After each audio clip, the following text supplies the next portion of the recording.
teman-teman, sekarang kita akan masuk dalam penjelasan materi tentang statistika. Baik, di sini kita telah menerapkan tentang pengertian dari statistika.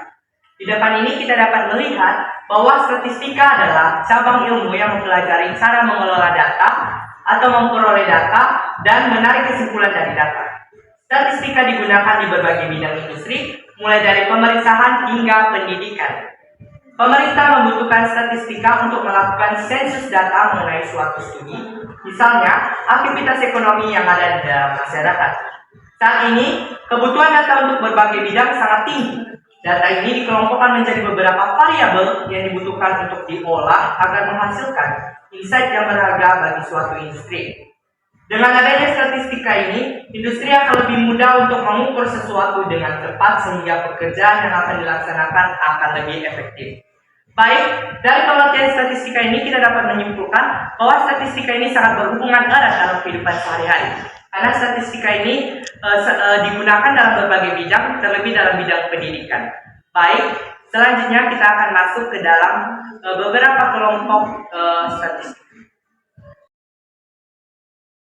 Penjelasan dari Mean. Mean adalah nilai rata-rata atau rata-rata yang hitung yang biasa diberi simbol X atau biasa disebut X bar. Baik, sekarang kita masuk ke dalam rumus Mean. Rumus Mean yang pertama yaitu menghitung Mean data tunggal, dan rumusnya yaitu X bar sama dengan jumlah semua data per banyak data. Dan rumus yang kedua yaitu menghitung Mean data berkelompok, dan rumusnya itu X sama dengan sigma Fi kali Xi per sigma Fi. Baik teman-teman, di sini saya akan membacakan contoh soal dari Mean, yang dimana dicantumkan dalam soal diketahui hasil nilai matematika Kiara, Dana, dan JJ masing-masing 8, 6, 10. Berapakah nilai rata-rata dari ketiganya? Baik, mari kita masuk ke dalam penyelesaiannya. Diketahui nilai masing-masing adalah 8, 6, dan 10. Sedangkan yang ditanya adalah nilai rata-rata dari ketiganya.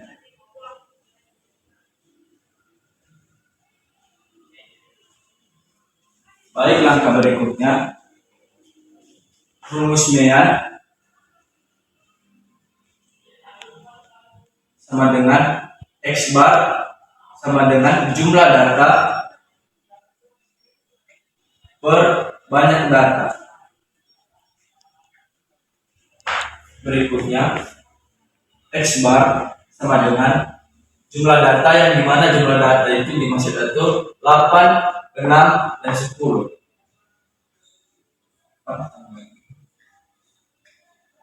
Per banyak data, yang dimana banyak data itu dimaksud berapa banyak jumlah data, 1, 2, dan 3. Baik, langkah berikutnya, X bar sama dengan 8 ditambah 6 ditambah 10 menghasilkan 24 per 3. Langkah berikutnya, X bar per 24 dibagi 3 menghasilkan 8. Jadi nilai masing-masing dari ketiganya adalah 8. Baik teman-teman, sekarang kita akan masuk ke soal Mean contoh nomor 2, yaitu Mean data berkelompok. Seperti yang kita lihat di depan ini sudah tertera soal Mean data berkelompok, yaitu nilai ulangan IPA suatu kelas disajikan dalam bentuk tabel frekuensi berikut ini. Nilainya dapat kita lihat di papan tulis, dan yang ditanyakan pada soal nomor 2 yaitu Mean atau nilai rata-rata ulangan IPA kelas tersebut. Baik, kita langsung masuk ke dalam penyelesaiannya. Baik teman-teman, sekarang kita akan masuk ke dalam penyelesaiannya. Pertama-tama, seperti yang kita ketahui bahwa yang ditanya tadi yaitu Mean rata-rata nilai ulangan IPA kelas tersebut. Di sini di tabel frekuensi sudah diterakan nilai dan frekuensi. Seperti yang kita ketahui bahwa rumus dari Mean data berkelompok adalah X bar sama dengan sigma sigma F dikali sigma X per sigma F.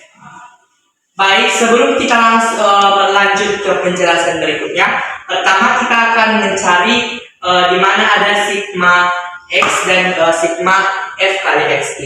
Caranya itu sangat mudah, kita hanya perlu menambahkan dua kotak lagi di samping tabel frekuensi.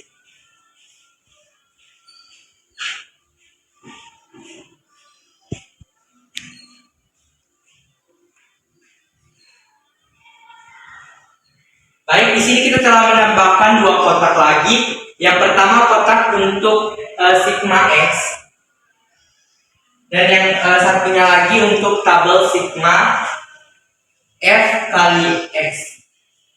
Baik, cara mencari hasil dari sigma X ini sangat mudah, yaitu dengan cara mengalihkan menambahkan 41 ditambah 50 kemudian dibagi dengan frekuensi.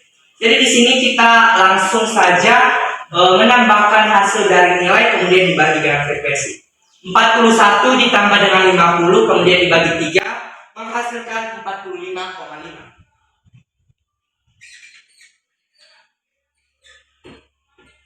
Kemudian 51 ditambah dengan 60 dibagi 7 menghasilkan 55,5.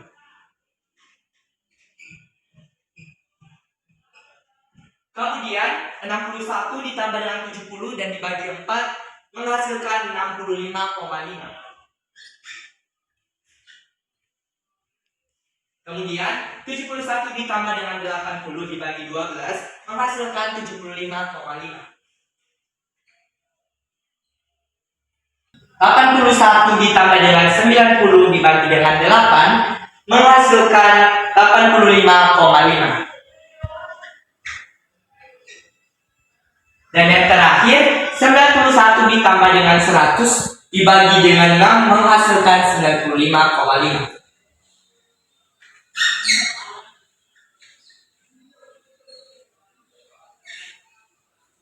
Nah, teman-teman, di sini kita sudah mendapatkan hasil dari sigma X. Kemudian sekarang kita akan mencari hasil dari sigma F dikali X. Caranya itu juga sangat gampang. Di sini kita sudah menemukan sigma X dan di sebelahnya sudah ada frekuensi.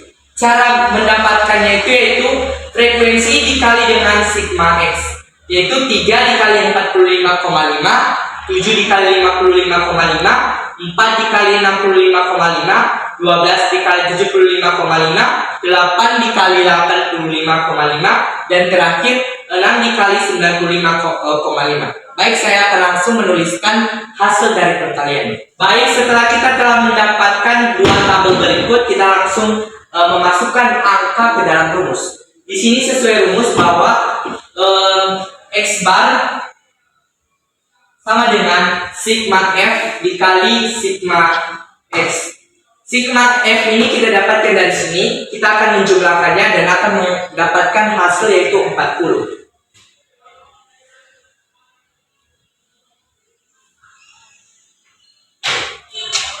Maka langsung saja kita tuliskan nanti di sini 40. Sini 40 dan sigma F dikali sigma X itu adalah yang ini tadi. Ketika sudah dijumlahkan maka menghasilkan 2950. Kita langsung menuliskannya di sini. 2950 dibagi dengan 40 hasil dari sigma F yaitu penjumlahan frekuensi. Kemudian setelah kita telah mendapatkan dua bilangan dan kemudian kita akan membaginya, yang akan mendapatkan hasil 73,75. Baik, kita telah mendapatkan hasil mean atau nilai rata-rata ulangan IPA kelas tersebut yaitu 73,75. Baik, sekarang kita masuk ke dalam materi median atau bilangan. Median adalah bilangan yang di tengah-tengah atau rata-rata bilangan tengah setelah bilangan itu diurutkan dari terkecil hingga terbesar. Baik, sekarang kita masuk ke dalam menghitung median data tunggal. Yang pertama, determinan yang memiliki rumus yaitu MS sama dengan jumlah data 1/2N ditambah jumlah data 1/2 dalam kurung N ditambah 1/2. Yang kedua, data ganjil yang memiliki rumus yaitu MS sama dengan jumlah data 1/2 dalam kurung N ditambah 1. Baik, sekarang kita akan masuk ke dalam contoh soal nomor 3 dari median, yaitu diberikan data usia anak sebagai berikut: 14, 13, 15, 14, 17, 19, dan seterusnya. Sekarang kita akan masuk ke dalam penyelesaiannya. Yang pertama yang akan kita lakukan adalah mengurutkan angka terkecil dari data tersebut, dari angka terkecil ke angka paling besar. Dan sudah kita lihat di sini yaitu angka terkecil di dalam data tersebut yaitu angka 11. Dan angka yang paling besar di dalam data tersebut yaitu angka 18. Lalu kita akan mencari nilai N. Nilai N yang dimaksud di sini adalah banyaknya data di dalam data tersebut, yaitu 1, 2, 3, 4, 5, 6, 7, 8, 9, 10, 11, 12, 13, 14, 15. Jadi nilai N di dalam data tersebut yaitu ada 16. N sama dengan 16. Lalu karena 16 adalah nilai genap, maka rumus dari nilai genap N adalah N/2. Sama dengan 16 bagi 2 sama dengan 8. Baik, sekarang kita akan mencari nilai tengah dari data tersebut dengan menghitung data ke-8. Itu 1, 2, 3, 4, 5, 6, 7, 8. Dan nilai tengahnya yaitu 14. Sesuai dengan penjelasan dari median bahwa nilai tengah dari suatu data bilangan genap akan selalu berurutan. Dan nilai tengah dari soal ini adalah 14. Maka kita akan menulis di sini yaitu 14 ditambah 14 per 2 sama dengan 28 bagi 2, ini adalah 14. Baik, jawaban dari soal nomor 3 ini yaitu adalah 14. Sekarang kita masuk ke materi modus. Modus adalah bilangan yang sering muncul atau frekuensi bilangan terbanyak. Modus 1. Menghitung modus data tunggal. Lihat data yang frekuensinya paling besar. Kedua, menghitung modus data berkelompok.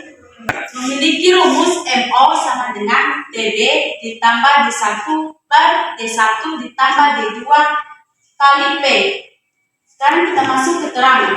MO adalah modus, DB adalah tepi bawah kelas batas bawah, D1 adalah frekuensi kelas modus dikurangi frekuensi sebelumnya, D2 adalah frekuensi kelas modus dikurangi frekuensi sesudahnya. Baik, di sini saya akan melanjutkan soal berikutnya, yang dimana soal ini membahas tentang diagram garis. Dalam soal ini tercantum bahwa diagram garis suhu pada budi sebagai berikut. Diagramnya dapat kita lihat di papan tulis ini.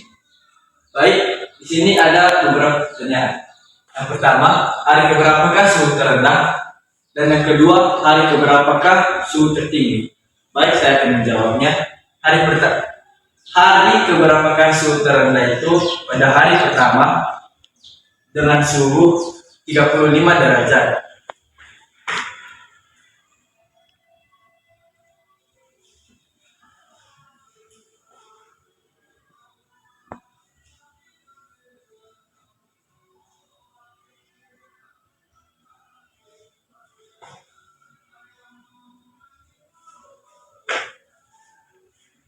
Baik, di pertanyaan kedua, hari keberapakah suhu tertinggi?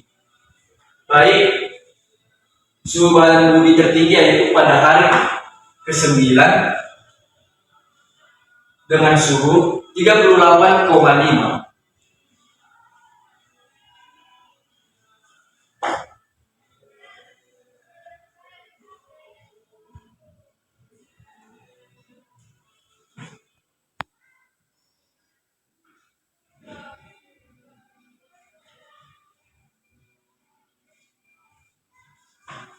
Jadi hari dengan suhu terendah itu hari pertama dengan suhu 35 derajat. Sedangkan hari dengan suhu tertinggi yaitu hari ke-9 dengan suhu 38,5 derajat. Baik, sekarang kita akan masuk ke dalam contoh soal nomor 6, yaitu contoh soal dari diagram batang. Berikut merupakan data hasil panen Pakseto dari bulan Januari ke bulan Mei. Baik, teman-teman dapat melihat di papan tulis ini sudah terdapat gambar diagram batang. Jadi pertanyaannya di sini yaitu, jika jumlah keseluruhan hasil panen padi Pakseto adalah 185 kg, berapa hasil panen bulan Mei? Baik, sekarang kita akan masuk ke dalam penyelesaiannya. Baik, sekarang rumus yang akan kita gunakan yaitu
baik, rumus yang akan kita gunakan yaitu jumlah panen bulan Mei sama dengan jumlah seluruh panen dikurang jumlah panen bulan Januari ditambah jumlah panen bulan Februari ditambah jumlah panen bulan Maret dan ditambah jumlah panen bulan April. Baik, sekarang kita akan masuk ke dalam penjumlahan.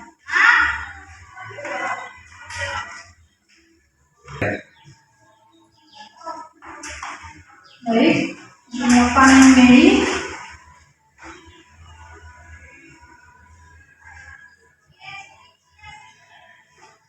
itu sama dengan kita masukkan jumlah keseluruhan panen, yaitu jumlah keseluruhan dari panen tersebut yaitu 185 kg.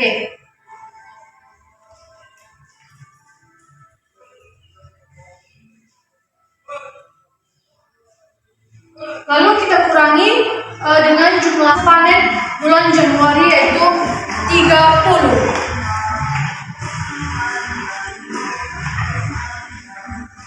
Lalu ditambahkan dengan hasil panen bulan Maret, bulan Februari, Maret dan April, yaitu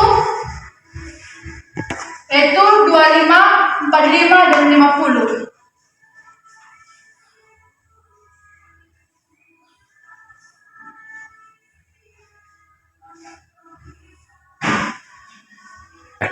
Baik, setelah saya jumlahkan yaitu hasil jumlah panen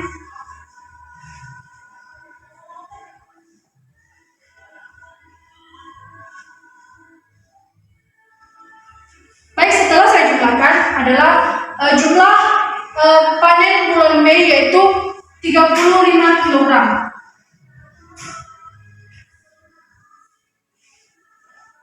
Kita telah masuk pada soal terakhir tentang diagram lingkaran. Di depan kita sudah tertera satu soal tentang diagram lingkaran di mana dalam lingkaran data olahraga kegemaran 60 orang siswa. Di depan kita sudah tertera satu gambar diagram lingkaran. Nah, sekarang kita langsung masuk ke dalam pembahasannya. Yaitu di sini kita dapat melihat bahwa diagram lingkaran ini telah dibagi menjadi 4 bagian olahraga, yaitu tentang olahraga sepak bola, basket, kasti, dan tenis.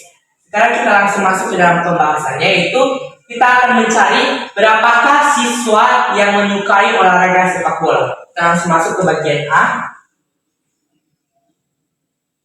Berapakah siswa yang menyukai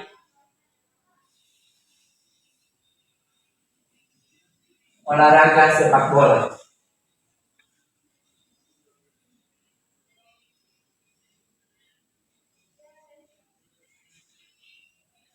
Baik, caranya itu ialah di sini kita sudah mengetahui bahwa yang bagian sepak bola adalah 144 derajat. Maka kita langsung menulis di sini 144 derajat yang akan dibagi dengan satu putaran penuh lingkaran, yaitu 360 derajat.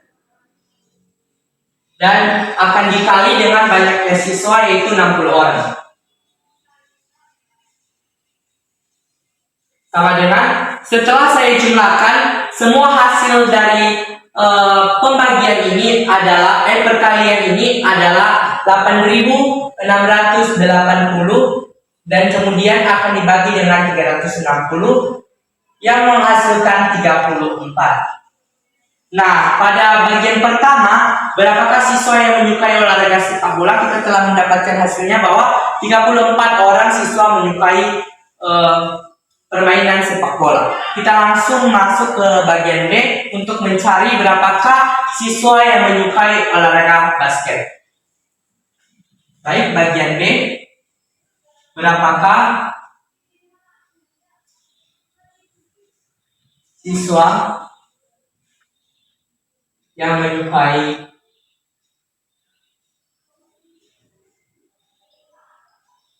olahraga basket?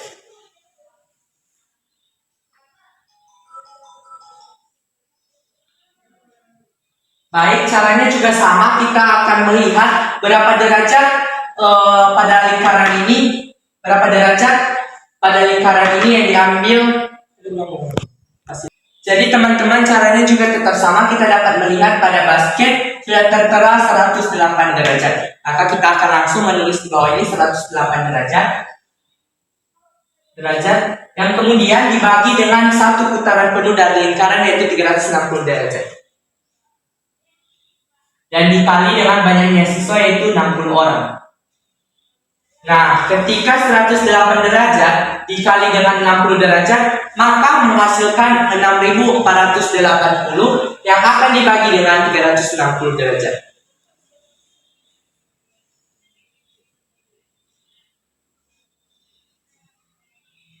Nah, kemudian saat kedua bilangan ini dibagi akan menghasilkan 18. Nah, jadi banyak siswa yang menyukai olahraga basket adalah 18 orang. Sekarang kita langsung masuk ke olahraga tenis.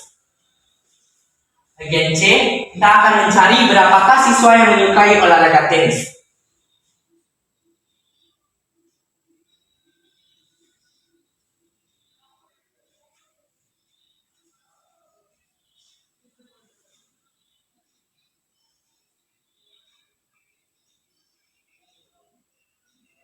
Olahraga tenis.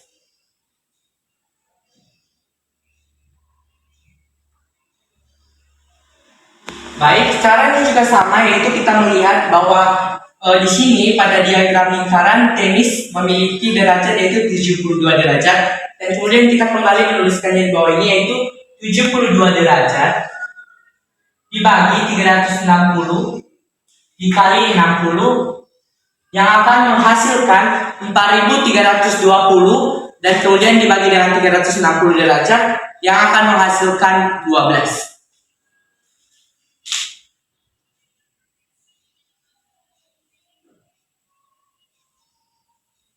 menghasilkan 12 orang.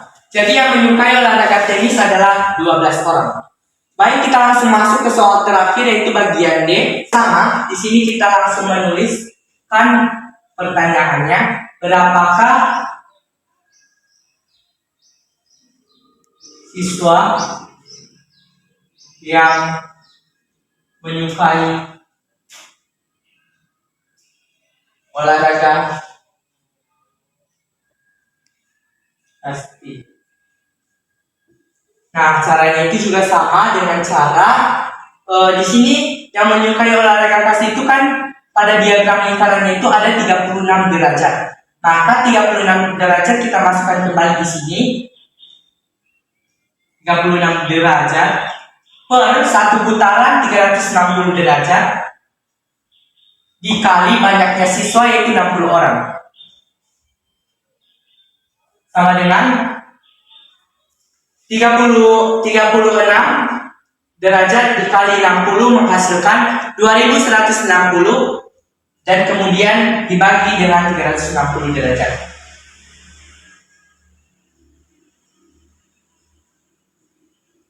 Nah, setelah kita telah mendapatkannya, kedua bilangan ini kemudian dibagi dan akan menghasilkan angka 6.